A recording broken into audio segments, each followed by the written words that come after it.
I'm Corbett Wall with DV Auction, here with your feeder flash for Friday, May the 18th, where it looks like we had a false positive on Thursday. Your board was up and fairly significantly in some spots, but the biggest reason for it being up was because it had been down the previous 3 days, and that just had to do with your traders right there in Chicago. And I don't think this market has any kind of a feel for recovery. We just got too much pressure on this. We've been setting up for weeks here, and everybody knew it was going to come down. We kept putting it off, and we've gotten there.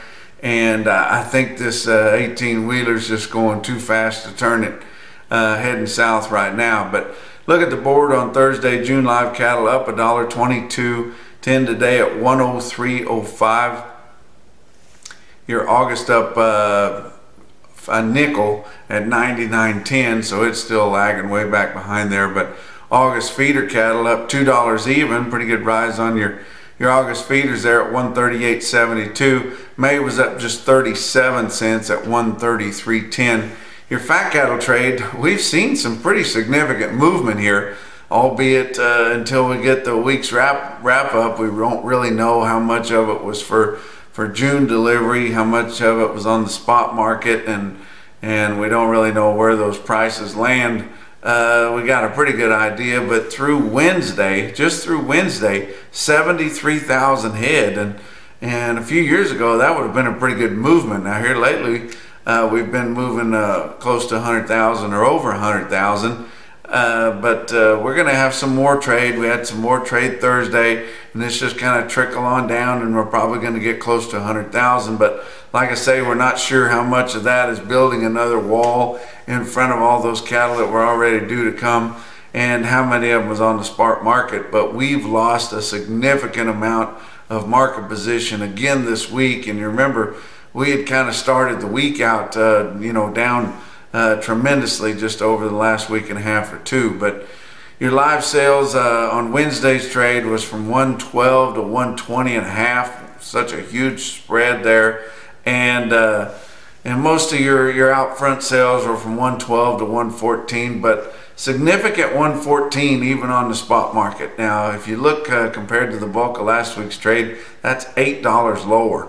Your dress sales, big spread on those two from 178 to 189, but a lot of 183.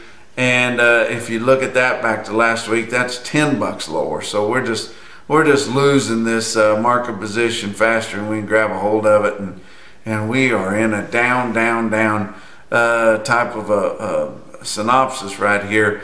You look at the box beef cutout values. Had a rise on choice there, and it looks like your box beef cutouts have kind of topped out really here for right now.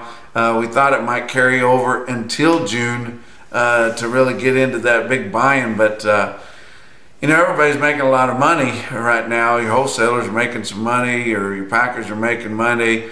Your feeders are making money because your cattle feeders are, because of the big basis. And even though they're losing so much market position, they've still got a $10 plus basis for their pocket, and then that's helping reach the break evens on the cattle, even though a lot of them are kind of washing the way it is.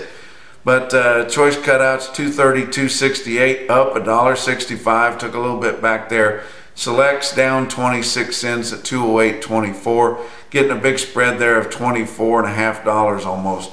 Your slaughter for this week, 474,000, a good clip there, down just 1,000 from last week and up 19,000 from the same week a year ago. And your actual slaughter for May the 5th, the week ending there, had your dressed steers down at 849 pounds, which is getting pretty reasonable. Your feeder market real-time index on Beef Market Central based on the 800-pound steer, figured just like the CME index has lost a ton of ground here. We're down to 126.18 at the end of Thursday, down $2.75 compared to Wednesday. And you remember it was down $6. But you look at the CME index, and I think that's why we need to have this real-time market data taking the place of your CME index. Your CME index, the last that come out on Wednesday there, for Wednesday was at 134.83. You can't get that for 800-pound steers anymore, especially on the average, and just hanging way up there. And I think we need to get something that's a little more current than that. But look at some sales on Thursday. Pratt, Kansas, 2,400 head, mostly $2 to $6 lower. We've been seeing that all week long. Salina, Kansas, and their lighter receipts too, because guys aren't in a big hurry to haul them to the sale knowing that they're going to be that much lower, even though in their heart they know it's going to be lower again probably next week. But it's just hard to haul cattle to sale on a down market. But Farmers and Ranchers Livestock, Salina had just 1,900 head there, and sales were $4 to $10 lower. Look at a couple of individual quotes. A good sale of top quality cattle in an area that gets a lot of money for cattle. Columbus Sales Pavilion, Columbus, Nebraska. They sold the heck out of some steers there. 87 head at 843 pounds. They just bring 131.75, and you see that CME index up there nearly 135. But probably the top sale, or definitely the top sale on yearlings on Thursday that comes through Cattle Market Central, was out east, where they are really selling those yearlings out there because they're in a green condition. But Bluegrass Stockyard South in Stanford, Kentucky, sold 62 head of 867-pound steers at 133.75. That's pretty good for the way things are. That's your feeder flash for Friday.